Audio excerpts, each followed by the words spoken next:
ఏంటి మంగ, దానికి దీనికి సంబంధం ఏమిటి?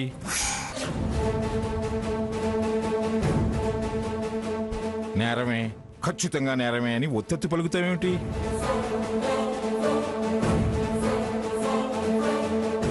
మరి ఇంకెలా పలకను? అది చేసిన పనేమిటి? మనల్ని వెక్కిరించిపోయింది కాక, అందరినీ వద్దనుకొని పోయింది కాక, కనీసం ఇలాంటి ఇబ్బంది వచ్చినప్పుడైనా నా వాళ్ళని నేనే కాదనుకుని వచ్చాను, ఇలా ఒంటరిదాన్ని అయిపోయాను, ఇబ్బంది పడాల్సి వచ్చిందని కనీసం ఆలోచించనివ్వకుండా మీరంతా వత్తాసు పలికితే దానికెప్పుడు తెలుస్తుంది?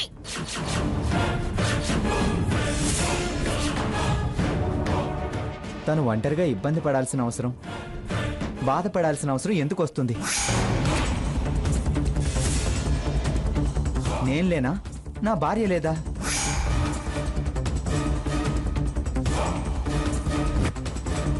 ఏమిట్రా నువ్వు నీ భార్య ఉండేది? అది మీరు కాదు నాకు ముఖ్యం, నా పంతం పట్టుదల ముఖ్యమని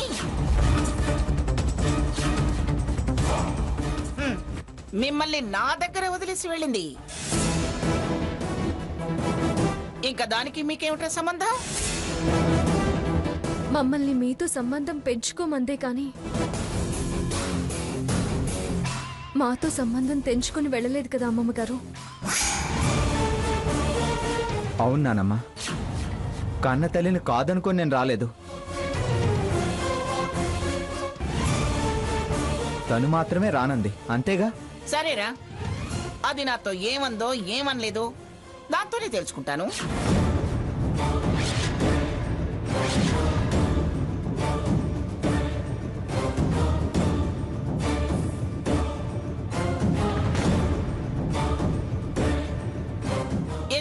ఏదది?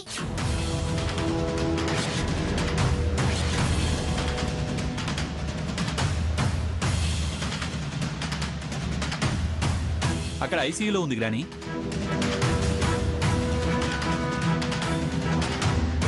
శారదా,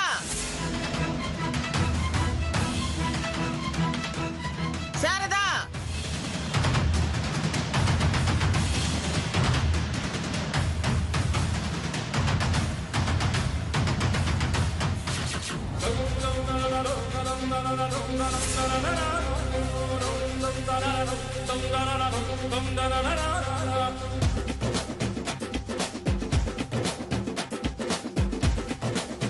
ఏమిటి ఏమిటి దొంగాట?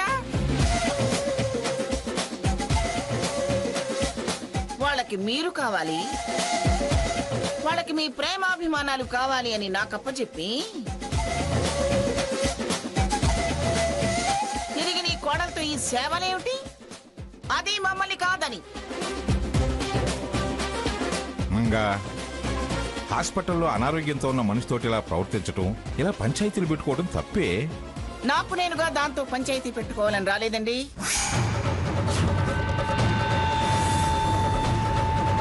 అదే పంచాయతీ పెట్టుకునే పరిస్థితి తీసుకొచ్చింది. చెప్పు శారదా, నీ కొడుక్కి మా ప్రేమ కావాలా?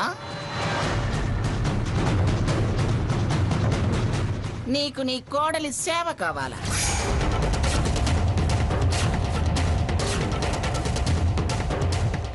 అలా అడిగితే నేనేం చెప్పను? కడుపులో పెట్టుకుని పెంచిందాన్ని ఈ చేతులతో పెంచి వాణ్ణొద్దనుకుని మీకేం ఇవ్వలేదత్తయ్యా. వాడికి వాడి వాళ్ళు ఉన్నారని, మీకు మీ వాడని తెలియాలని మీకు అప్పగించానే కాని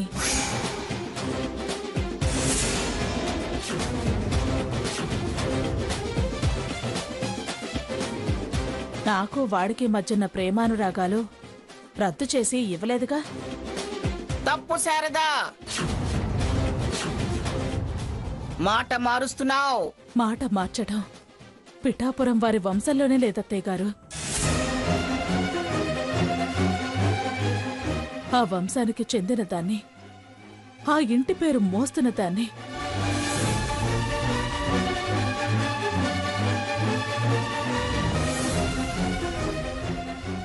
వంశాంకురాన్ని అందించిన దాన్ని మాట ఎలా మారుస్తాను?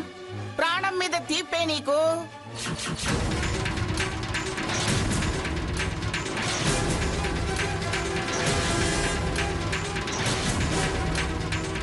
అందుకే నాకు తెలియకుండా ఇలా చాటుమాటుగా కోడలతో సేవలు చేయించుకోవాలనుకుంటున్నావు.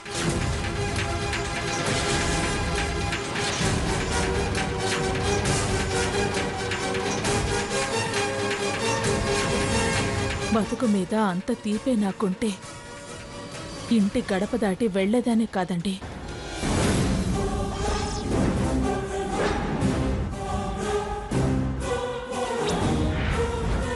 నా కొడుకు మీద తీపే కాని బ్రతుకు మీద ఆశ లేదు.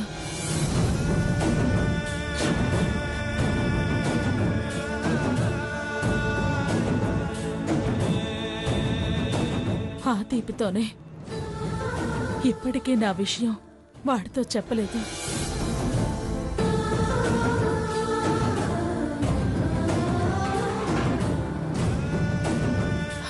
చెప్పొద్దని సీతతో చెప్పాను. తను మనసున్న మనిషి కాబట్టి నాకు సపర్యలు చేస్తోంది, బాధ్యతలు మోస్తోంది.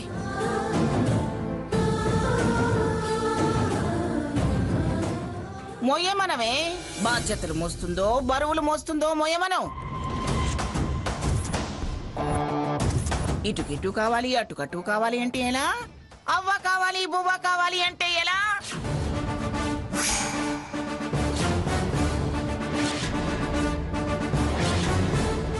కుదరదు. నా మీద చిటికలు వేసి ఛాలెంజ్ చేసి వెళ్ళిందానివి కదా.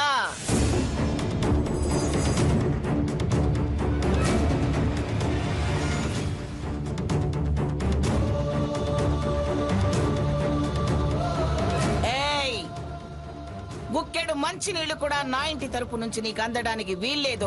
మంగాలేదు తుంగాలేదు, మీరు ఊరుకోండి.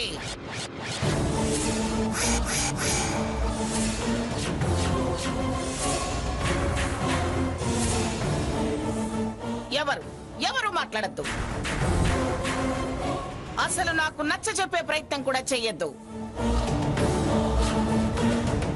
ఎప్పుడో తెంచుకెళ్ళిపోయిన దానికి మనకి ఏ సంబంధాలు లేవు.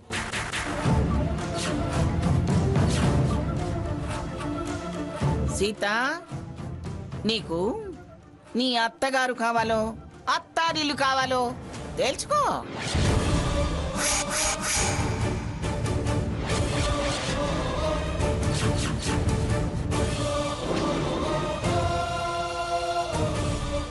అమ్మమ్మ గారు, ఎందుకింత కఠినంగా మాట్లాడుతున్నారు? నేను అంతే మాట్లాడతాను, అంతే. నా మాటే అంతే. చెప్పవే, నీ మాట ఏమిటో చెప్పు. నాకు మా అమ్మే ముఖ్యం నానమ్మా. సరేనా? సరే, ఆస్తిలో చిల్లిగవ్వ కూడా దక్కనివ్వను.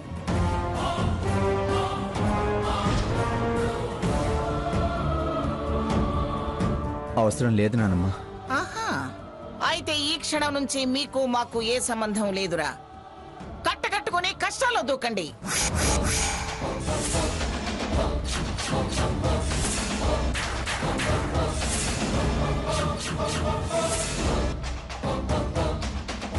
మళ్ళీ నా గడప తొక్కడానికి వీల్లేదు. ఆ ఛాయల్లోకి వచ్చారో కాళ్ళు విరక్కొడతాను.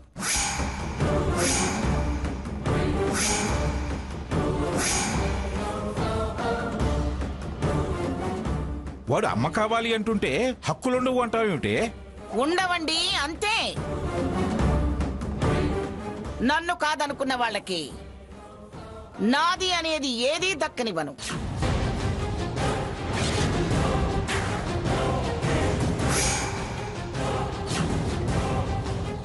అసలు నా దరిదాపుల్లోనే ఉండనివ్వను. ప్రేమ కావాలి, మనుషులు కావాలి అని దేవరిస్తూ వచ్చారని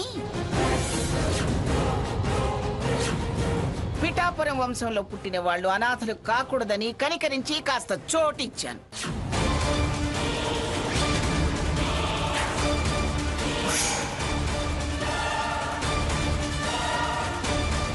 నన్నే మోసం చేస్తే ఎలా సహిస్తాను? చేయాల్సిందంతా చేసి ఇప్పుడు బాధలని బంధమని ముడిపెట్టుకోవాలని చూస్తే వాళ్ళని పెట్టుకోమనండి. ఆ బంధాలేవో మీ దగ్గరే ఉండనివ్వండి. మళ్ళీ క్షమాపణలని, కన్నీళ్లు పెట్టుకోవాలని, కాళ్ళు పట్టుకోవాలని చూస్తే, వెనక్కి రావాలని చూస్తే నా దగ్గర కుదరదు. ఏమండి, వాళ్ళకి మనకి చెల్లు. పదండి. అత్తయ్య గారు, వద్దు, నన్నలా పిలవద్దు. నిన్నక్కర్లేదనుకుని 16 ఏళ్ళైపోయింది.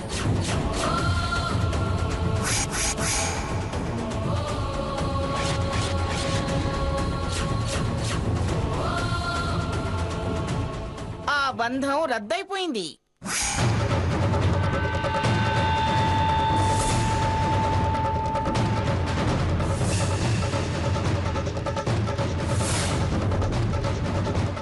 ఏయ్, ఇక రిలేషన్స్ లేవు, రాకపోకలు లేవు.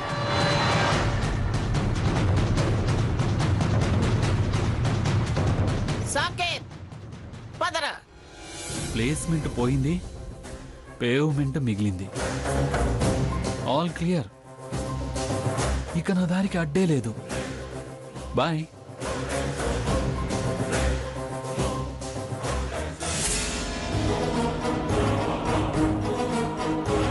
అమ్మా,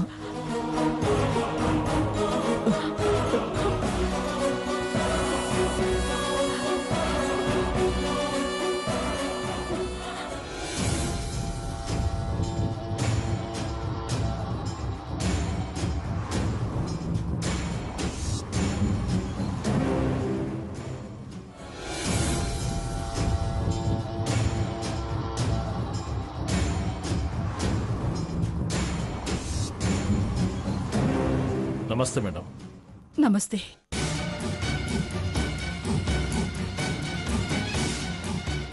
అమ్మ హారతి, ఎందుకే ఇలా చేశావు? ఏ అమ్మమ్మని అన్యాయం చేసి పోదాం అనుకున్నావా? కన్నవాడు పోయినా నిన్ను కళ్ళల్లో పెట్టుకుని చూసుకున్నాను కదే. నీకోసమేగానే బతుకుంది. నేనెలా బతుకుతాననుకున్నావే?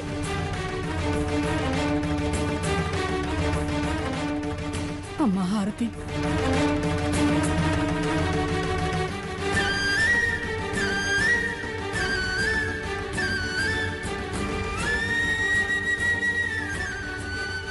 ఆ మూర్ఖుడి కోసం నువ్వు మూర్ఖంగా ప్రవర్తిస్తే ఎలా? అయినా అయినా నీకేం తక్కువనే? ఎందుకు చావు కొని తెచ్చుకోవడం? నీకేం కర్మ పట్టిందని? వాళ్ళు పెళ్లి చేస్తావని ప్రతిజ్ఞ చేయడం ఏంటే? నీకు అన్ని విధాలా తగిన వాణ్ణి, నువ్వంటే ఇష్టపడేవాడికిచ్చి పెళ్లి చేస్తాను. ఆ మంగమ్మకి టైం చూసి బుద్ధి చెప్తాను. ఆ మంగమ్మకి టైం చూసి బుద్ధి చెప్తాను. చూడండి, తను సేఫ్ కదా, ఎందుకు ఇంకా మాటలు? మీరు బాధపడి తనని బాధ పెట్టడం ఎందుకు? అసలు ఏం జరిగిందండి? ఆవిడ సూసైడ్ ఎందుకు చేసుకోవాలనుకుంది? ఏం చెప్పమంటారు ఇన్స్పెక్టర్ గారు? ఇవాళ రేపు అన్ని అవే వార్తలు కదా. నేను ప్రేమించాను, నన్ను ప్రేమించు. నేను ఇష్టపడుతున్నాను, నన్ను ఇష్టపడు. నా వెంటరా, నన్ను పెళ్లి చేసుకో అని.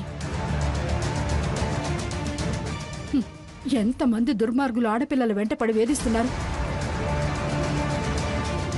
దాడులు చేస్తున్నారు, యాసిడ్ పోస్తున్నారు, గొంతులు కోస్తున్నారు. అలాగే పెళ్ళై కడుపుతో ఉన్న పెళ్ళాన్ని పక్కన పెట్టుకుని నువ్వు కావాలి, నాతో వస్తావా రావా అని పిఠాపురం మంగమ్మ గారి మనవడు సాకేత్ అనేవాడు మా ఇంటికొచ్చి దీని మీద దౌర్జన్యం చేశాడు. ఇదేంటి తప్పు? పెళ్ళైన వాడివి, నేను నిన్ను పెళ్లి చేసుకోవడం కుదరదు అనంటే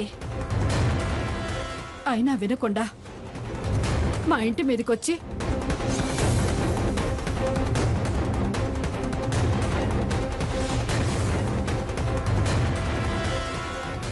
ఇదిగో అతని వల్ల ఇది హాస్పిటల్ పాలైంది. స్లీపింగ్ టాబ్లెట్లు మింగింది, చావు బతుకుల్లో ఉంది.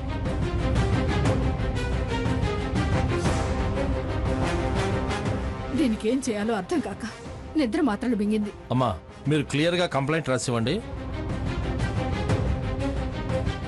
అతని సంగతి మేము చూసుకుంటాం. నో వారేదో బాధలో ఆవేశంలో అలా అంటున్నారు. యాక్చువల్గా అతను అలాంటి వాడు కాదు. సంజయ్ చూడండి, మీకు పాత కక్షలు పగలు ఉండొచ్చు. అందుకని ఇలా ఈ సంఘటనని అతని మీదకి నెట్టొద్దు. ఏం మాట్లాడుతున్నావు నువ్వు? నిజం మాట్లాడుతున్నాను. అనవసరంగా అతని మీద నిందేసి అతన్ని దుర్మార్గుడిగా మార్చకండి. అలా చేస్తే కావాలనే మీకు మీరే ఓ శత్రువుని తయారు చేసుకున్న వాళ్ళు అవుతారు. చూడండి ఎస్ఐ గారు, వారేదో ఆవేశంలో అలా అంటున్నారు. యాక్చువల్గా తను విపరీతమైన తలనొప్పితో బాధపడుతున్నానని నాకు ఫోన్ చేసి చెప్పింది.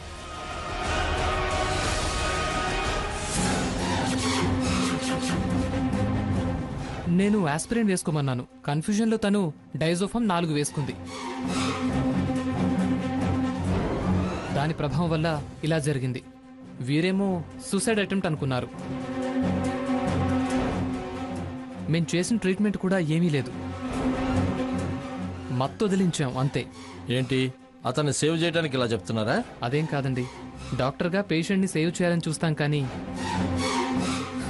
క్రిమినల్ని సేవ్ చేయాల్సిన అవసరం మాకేంటి? నా మాట నమ్మండి, మిమ్మల్ని తప్పుదో పట్టించి దుర్మార్గులకి ధైర్యం కలిగించే పని నేను చేయను. అది కాదు సంజయ్. అమ్మా, పెద్దవాళ్ళు తప్పు చేస్తే తప్పని చెప్పాల్సిన వాళ్ళు. మీరు తప్పు చేయకూడదు. చిన్నవాడివైనా పెద్ద మాట చెప్పావయ్యా. సరే మీరు కంప్లైంట్ ఇస్తారా ఇవ్వరా? ఏం జరిగిందని కంప్లైంట్ ఇవ్వడానికి? ఓకే నేను వెళ్తానండి.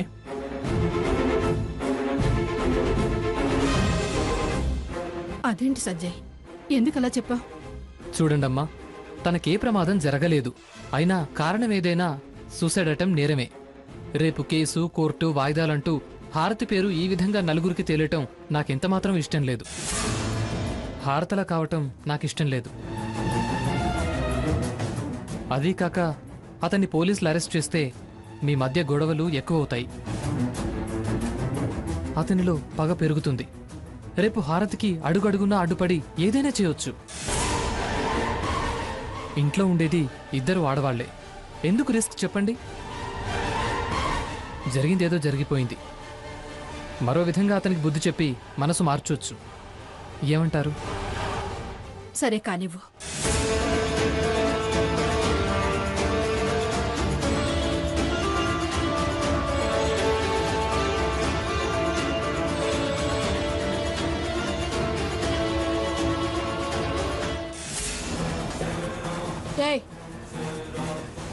ఎక్కడికి వస్తున్నావు?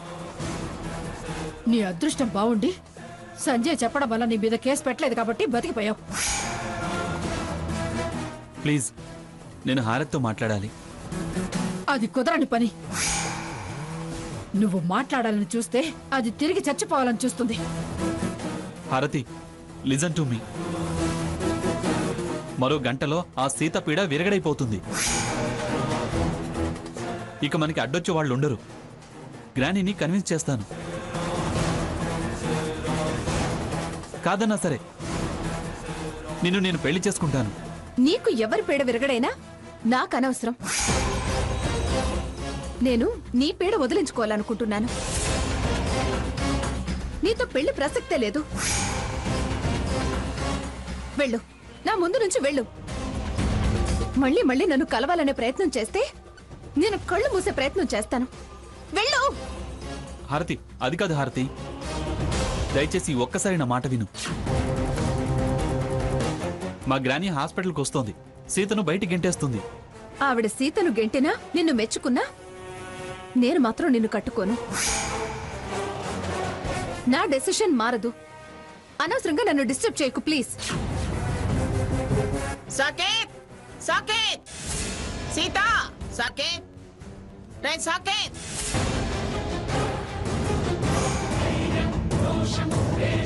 జయ